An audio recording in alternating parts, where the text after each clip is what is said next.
Bienvenue pour cette première vidéo de questions-réponses pour la coulée des saveurs. Première question que beaucoup m'ont posée, c'est pourquoi l'agriculture biologique? Ça a fait beaucoup de débats. Pour moi, c'était une évidence. J'espère qu'à la fin de cette vidéo, ce sera aussi une évidence pour vous. Je pense qu'il faut déjà commencer avec l'étymologie du mot biologique. Donc bio, c'est la vie, forcément, et puis logique, c'est la logique. Voilà, que le bio, déjà pour respecter la planète, je pense qu'elle en a de plus en plus besoin aussi, parce qu'on l'a un peu abîmée déjà. Il faut penser à la planète, et ça a été bien sûr prouvé que le bio protège aussi la planète, l'environnement, les cultures, et en conséquence aussi notre santé, puisque ça a aussi été prouvé que les produits chimiques qu'on épance sur nos champs détruisent la vie, détruisent notre vie aussi. J'espère qu'avec ces explications, vous comprenez un peu plus mon choix. Alors bien sûr, on ne trouve pas tout localement, malheureusement, en bio, mais on trouve quand même pas mal de choses. Il faut chercher un peu plus. C'est sûr, pour s'approvisionner au restaurant, c'est des fois un petit peu plus compliqué.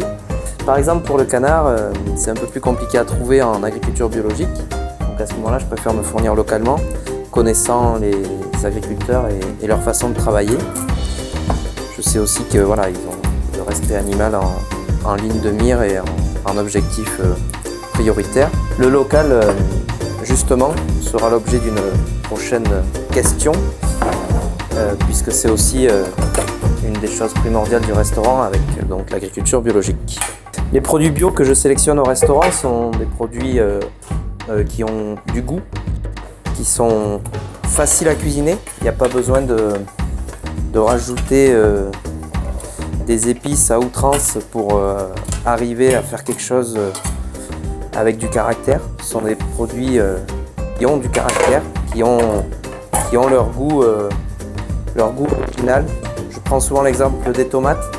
Entre des tomates du maraîcher local que l'on a à côté de chez nous et des tomates que l'on trouve dans le commerce en hiver, il n'y a rien à voir. C'est totalement différent et on mange des vraies tomates en été. C'est l'exemple le plus frappant, j'ai envie de dire, mais voilà, ça marche pour tout, pour la viande, pour tous les autres légumes bien sûr.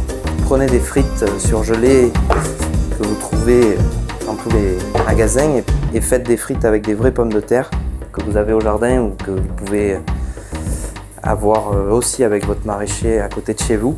Et vous verrez la différence. C'est impressionnant, non, mais c'est bon, c'est incomparable. Voilà.